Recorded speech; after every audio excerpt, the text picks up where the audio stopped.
Hello, I'm Lisa Burkhart-Worley, and welcome to Pop Talk, the show where you never know what topics might pop up.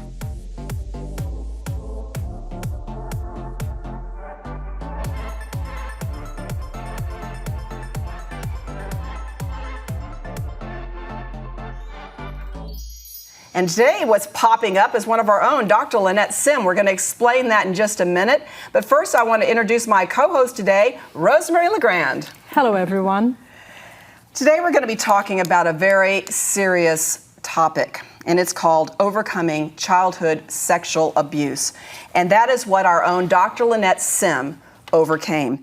She and movie producer Marty Jean-Louis have created a documentary about Lynnette's life, and it's called Tear-Stained Forgiveness. I've seen it, it's powerful, and you're going to want to see it as well.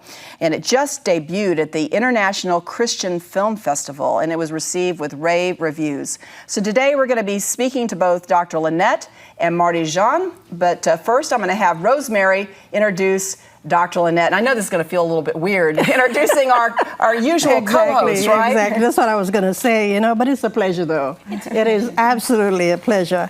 Thank you, Lisa. Dr. Lynnette Simm is a speaker, professor, radio, and TV co-host of Pop Talk. Right here, And she's also the creative and strategic director of Pearls of Promise Ministries. She has worked with women and young married couples in her private practice as a life mentor and is the author of the book And the Day Came, which is now a documentary. Congratulations, my sister. And I'm going to introduce Marty Jean-Louis. He's the producer of Dr. Lynnette's documentary, and he's the founder of the International Christian Film Festival. That is the largest Christian film festival in the world. I was there, and I was a little bit overwhelmed. I'm not a film person. I'm a TV person, so it was a little different for me, but I enjoyed it so much and got to see so many great films. He's also the founder of 24 Flick Studios. That's a family-friendly streaming service that includes many Christian and family-friendly movies and streams, sporting events, and with some behind-the-scene interviews. As a film producer and actor, he just finished a nationwide tour of his film, Don't Say My Name. That's a true story about a human trafficking survivor. I saw that one as well, and it was powerful. So, Marty, you have now produced Tear-Stained Forgiveness with Dr. Lynnette.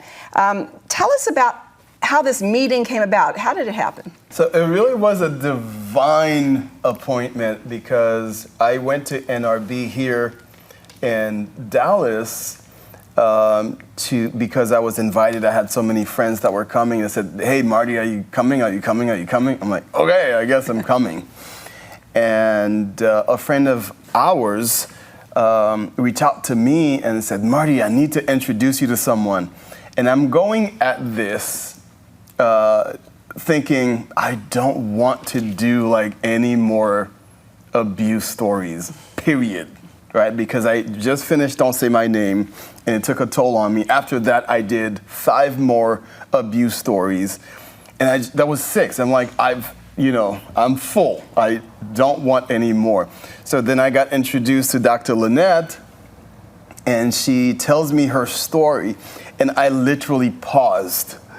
I'm like, oh, I know what God is doing. I know what God is doing, but I don't want to do it.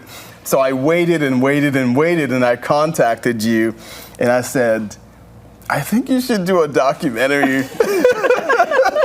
He says, I think you should do a documentary. And I said, I don't know how. Do you? And here we are. Yeah, it's like Moses. Send someone else. Right. But you ended up doing it, didn't you? Yeah. I felt like I had to because her story was too unique and too powerful. Yeah. Wow. Do you know, Lynnette, when you wrote And the Day Came, did you ever dream that it was going to be a documentary? I didn't even dream I'd write And the Day Came. So documentary, no. When I started to write And the Day Came, I had a co-writer whom I met divinely, and you can read that in the book. And so that was just like, okay, if I just write the book for me, it's going to be totally amazing. Hopefully I'll sell maybe 10 copies, 1 to each family member, and I'm done. But that's exploded and, sold, hundreds and thousands of copies now. And then I went to NRB with Pearls of Promise. I was there, as co-host, trying to do my job, and then to meet Marty, and he goes, "Okay, you have to do this documentary." I was like, "Okay, how do we do a documentary, Marty?" So no, I had no idea what God had planned at all. I've been trying to figure out how she met you because we were so busy at NRB. We barely had a second to breathe, but I'm glad it worked out. That was obviously a divine appointment. Now, I was at the International Christian Film Festival because I had a little documentary that was up for an award. Did not win. I was up against Heidi Baker. I knew I was losing. But anyway, it was still really a lot of fun, and I had a chance to support Dr. Lynnette and be there. And one of the things I noticed about the documentary, there's so many different moving parts in it. All these different family members and different locations as well. So how difficult was that to come together? Yeah, so first of all, Dr. Lynnette says, "Here, go read my book and then tell me what you think." And I read the first 5 pages and I'm like, I can't. I can't do this. So I reached out to Dr. Lynnette. I said, "Look, this is hard." And she says, "Just remember the end. Just remember the end." And so that got me through it. It was really hard getting through it. So I did, and I said, "Okay, so how are we going to do this?" And I said, "Dr. Lynnette, this is how we could do this." And Dr. Lynnette says, "But these people are in different states and different cities, different locations." And she says, "Well, she wants a true, authentic story." I said, "Well, then we have to go to the different cities where they are to hear from them and not just from you and your family." Mm-hmm. Wow. And Lynnette, you were able to get every one of your family part of this project. Your sister, your brother, your mother, and even the stepfather that abused you. Why was it so important to have everybody participate in that project? Well, the book, when I wrote And the Day Came, I had to for legal reasons, get everybody to sign off on the book. And yet there's still a bit of, anonymity when it's in a book. You don't see these people. But when Marty says, "No, we would like to interview people," that means my sister, my brother, my mother, my dad, my daughters, they would be on film. And so I couldn't do the story without them. Otherwise, it's just a self-promoting documentary, which isn't what we were going for. We wanted to show how you could break the cycle of sexual abuse. And so that required everybody's buy-in. So I pretty much told Marty it would be a no-go if family said no.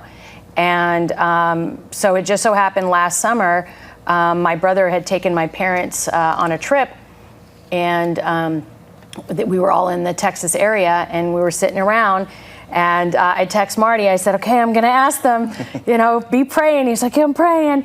And so I told him what was going on, and I said, I cannot do the film without you guys.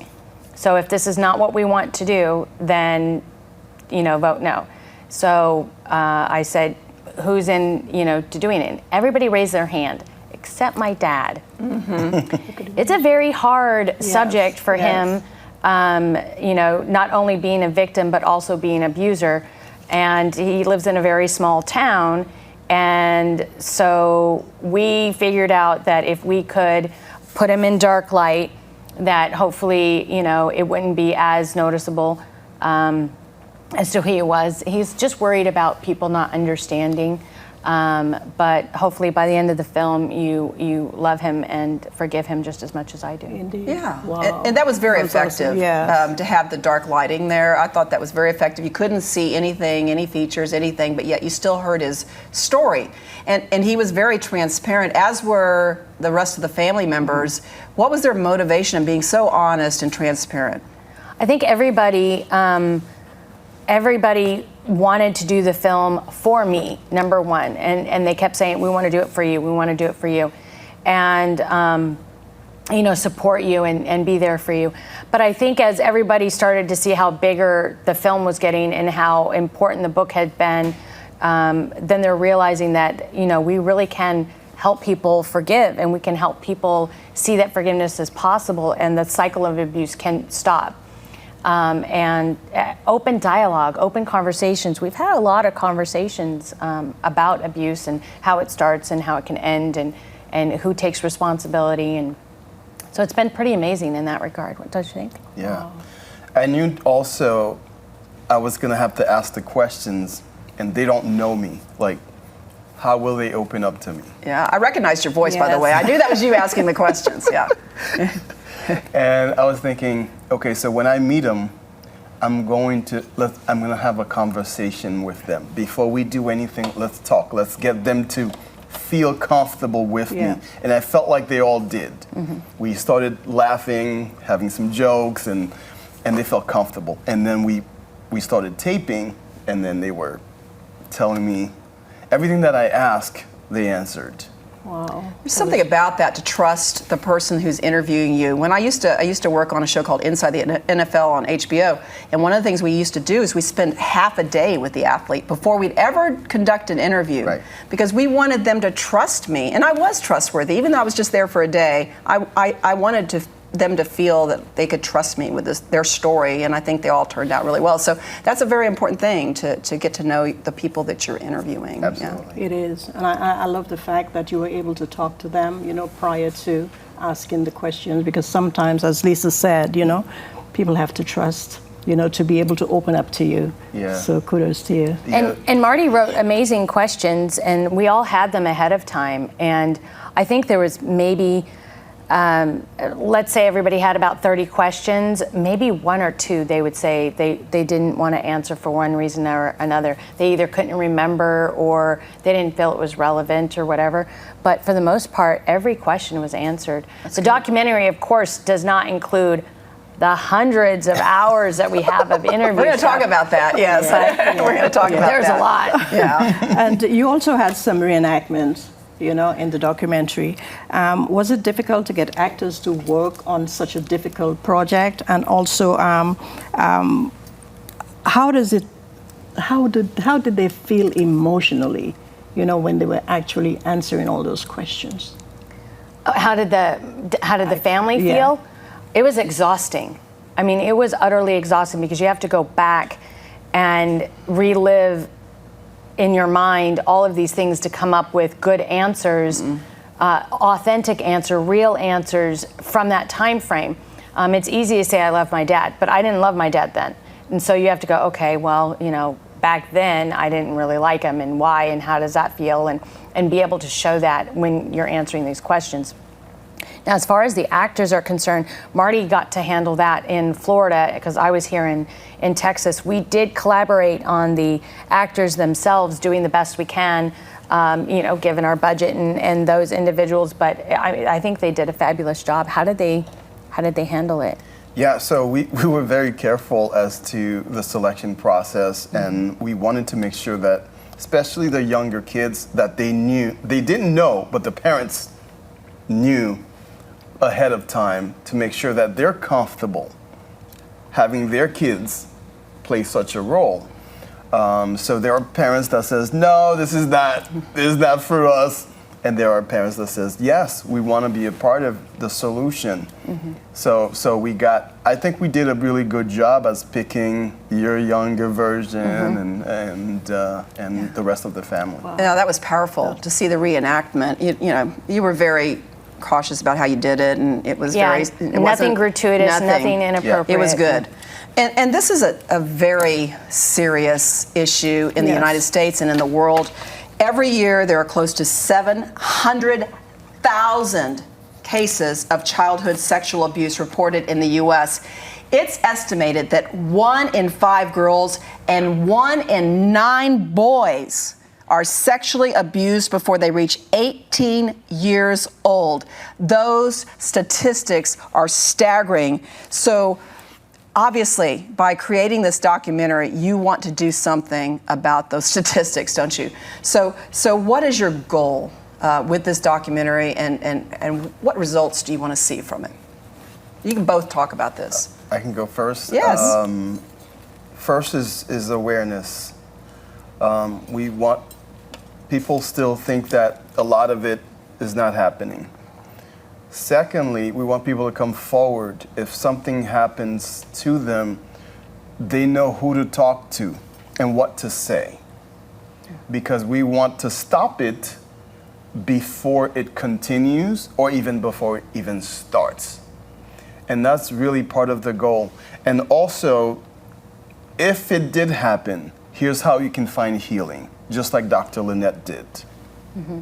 I think for those that do, decide to watch the film, when you see my dad's story, the fact that he was abused, and you're talking the 1950s, given that today is my dad's birthday. Happy birthday, Dad! At 76. They didn't talk about it. Everything was hidden, but it was rampant. And so he didn't deal with it, and then he became an alcoholic who did drugs and then did the exact same thing. But when he had a moment of clarity, he was like, this is wrong. This is so wrong. And he took responsibility. There are a lot of men and a lot of women who have been abused and hurt people. And so his motivation was to show that just because you were hurt, and even if you hurt, you can take responsibility and you can heal, and it's possible. It's not easy, but it is definitely possible. And for me, it is like Marty says, it happened to me, and I could sit in it or I could heal from it, and then also try my best to give back. And I think that's what I really try to do most is to give back, to let people know. And this went on for a number of years with you, but don't you think that if you can tell people to tell somebody, just be open about it, tell a relative, tell someone, because a lot of times the abuser, I know another story where her abuser was a relative, and he would give her ice cream, and then he would tell her not to tell anybody because it was going to hurt her, or he was going to hurt her, or whatever. And by the time I was so many years old, I was 200 pounds, I didn't know who I could trust. And so, you can't listen to the abuser. You just have to get out there and you have to tell somebody right away to stop it, correct? Yeah. And as Rosemary was saying, in my private practice as a life mentor, I have clients that have this in their background, and unfortunately they tell their mom, but their mom's been abused, and it's one of those things, just don't say anything, because it does destroy families. It can have the potential if the whole family isn't there trying to work and heal. And you'll see in the documentary that for whatever reason God shined his love on our family, but it is a miracle the way we've come out. But it's not impossible. And so if your mother doesn't believe you, if your father doesn't believe you, then go to your aunt, go to your grandmother, go to a teacher, go to your doctor. Someone will listen. Don't just stop at one, and that's really important. And I think too, if your child or a child comes to you to report such a thing, just remember they're only going to do that once. If you don't take action or if you don't believe them, they will never come to you again. So that's your opportunity, that one time, to do something. It goes back to trust again. Yeah, back to trust. So, Dr. Lynnette, it took hours and hours, of interview to create the storyline on this documentary. And I know that you had a friend that ended up helping you. Could you tell us about that process? Well, once Marty was done directing and producing all of this film, we had an amazing team here at Grace Point Media, which is led by Connor Lee. His team, Kellyanne and Noah, worked tirelessly on editing and producing. But there was an element that was missing. They had a chronological story, but we didn't have a true story. And so another divine meeting, an amazing woman, Whitney Russell, ended up having dinner with her, telling her about the project. And she was like, as a survivor, and it was like, okay, another one. There's lots of us. There's hundreds and hundreds of us, thousands of us. And she goes, I think the story would be if we did it this way. And my husband, Madison, in his way, he goes, you're hired. And so Whitney came on board and she said, okay, we have all of this, but the story is breaking the cycle, not just healing from it, but truly showing the cycle and showing, and that's what we have in the documentary. And now it's just mesmerizing. It really is. I mean, it gives you goosebumps by the time you're in, and tears. We had a lot of gentlemen and women teared up by the end of the show. Yeah. And what do you think about how it came together, the hours and hours of video coming together? It's one of the most difficult things to do because we shot probably 100 hours. Now you have to come back to about 60 minutes. How do you choose what footage, what sound bites to use? Which means that you have to go through every single one of it, make notes. It's a process that takes a very long time. But I love how it's coming out. I love it, and I can't wait for everybody else to see it. All right. Well, you know what? We're going to show people a little bit of a clip here. They've created a trailer for their documentary, Tear Stained Forgiveness, and we want to give you a sneak preview. So here it is. My mom met Robert Gresham. He was a very good-looking guy. My dad was like that guy on a pedestal for me. I love working on cars, and he would show it to me. So we had that connection. There was always laughter and music. I mean, he was pretty amazing.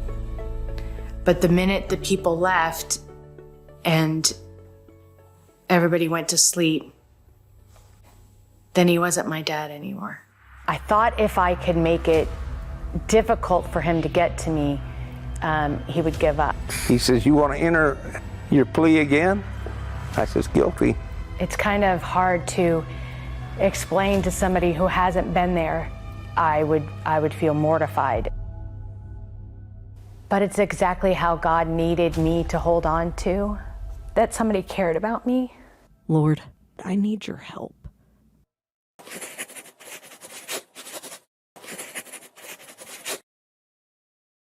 Do you know, that is amazing, Dr. Lynnette and Marty. What are your plans for distribution? I know everybody's going to be blessed, you know, just by watching the trailer. But what are your plans? So right now we're putting like some final touches on the documentary before it goes to distribution. So we're talking with different distributors in the U.S. and outside of the U.S. because it needs to be a global movement. So it will be out prayerfully in the fall. Okay. Yeah, we're shooting for a Dallas premiere in late fall, so end of August, September, somewhere around there. And as soon as we have all the T's crossed and I's dotted, we do have some distribution. There's an amazing television program in Brazil that's wanting to know about it and to have access to it as well. Lots of streaming services. 24 Flick will also be carrying it. And then, of course, we'll be making copies of it to distribute in that form. But I also have a lot of speaking engagements already. I have a ministry in Florida. It deals with a sexual trauma retreat, Becoming Free. Dee Boyd is the founder of Becoming Free, and it deals specifically with victims of sexual abuse. And so she has me coming out there. There's a potential for a ministry up in Ohio area, Roar Ministries, and I'm going to be joining with them to take the film up there and to talk to the audience as well. What I really like about working with Marty is that after the film, after the documentary, is there's a time for Q&A, and so that people who may have been triggered or have questions or hey, by the way, that happened to me. Knowing that there's other people out there is pretty amazing and freeing to know that there's more of us out there. And aren't you thinking about going into some churches as well? I'm hoping to. Unfortunately, some of the churches, when it deals with sex, it's really hard. Yeah. Because there's so many hardships that come with it. Adultery, pornography, abuse, etc. That we need some really strong pastors out there who are willing to discuss this topic, who are willing to have us in so that we can help the congregation heal. Because the more it stays in darkness, the more the enemy wins. True. And the more families are crushed by it. Yeah, and I think too, this documentary is not necessarily for people that have been abused, right? this is also to prevent. That's right. I was thinking the abusers, they see this. Yes. Right. So this is for everybody. Yeah. So we didn't ask the question. I'm just kind of curious. How did your family receive it? When they saw it all put together, what were their thoughts? It was a mixed bag of pride, emotional exhaustion, excitement to see what the Lord's going to really do with it. Individuals, of course, criticize themselves. Oh, I could have done this, or I should have done that. Anytime you're on film. But for the most part, I think the one that was hit the most was my dad. To truly see his story. Now it's not just my story, but it's also his story up there and healing people. We've gotten a lot of reactions from individuals that I've been able to share with him. And he just cries. He just cries to know that by coming forward and being as brave as he is and has been, and staying with the family and truly healing, that it is giving people hope and encouragement and hopefully the courage to seek healing before they abuse, to break the cycle. Yeah. So, certainly, he was redeemed, and now he's helping to redeem others. And hopefully, because he has come out, maybe other abusers, people who have committed this crime, because he did go serve time for this, will come out and just confess. Because I think the confession is very healing for people. For anything we do, any kind of sin, confession is very healing. I think it's very good to Lynnette, and I think it projects a lot of forgiveness. Yeah. Because some people, they're in their little bubble, and they've never been forgiven. But I believe your documentary will show that there is forgiveness. Yeah, I hope so, because it's possible. I always sign every book that I get to sign. There is joy in forgiveness. And 2 Corinthians 5:18 talks about how we have been redeemed in Christ, and that we are then given a ministry of reconciliation. That's right. And that is just paramount in our world, is forgiveness. There's so much hurt. God has forgiven me for so much. I'm sure all of you guys as well. Who am I not to forgive other people? Indeed. I'm just so glad you guys came on the show. Dr. Lynnette, thank you for being a guest. Thank you. And you're going to be back in the hostess seat here soon. And Marty Jean-Louis, thank you so much for being here. We're going to give your information for sure. If you want to reach out to Marty Jean-Louis, the director and producer of Tear Stained Forgiveness, you can find him at 24flix, F-L-I-X, not C-K-S, X.com. And we'd love for you to reach out to us here at Pearls of Promise Ministries. You can email us at info@pearlsofpromiseministries.com. We're also on Facebook. We're on Twitter at Pop Talk Media, and Instagram at Pop_Ministries. And check out all of our Pop Talk shows. You can find them on our YouTube channel. And thanks to all of our great television networks. They include Life Network for Women, Overcomers TV, Bloom TV, Covenant Daughters TV, Abundant TV, CTN Tallahassee, King Television, CTF TV, and World Trumpet TV. It's exhausting, but we love it. And we want to thank Grace Point Media for all the production today. For all your production needs, go to gracepoint.media. Well, that is Pop Talk for today. We're just ordinary girls who God's turning into pearls. Have a wonderful week.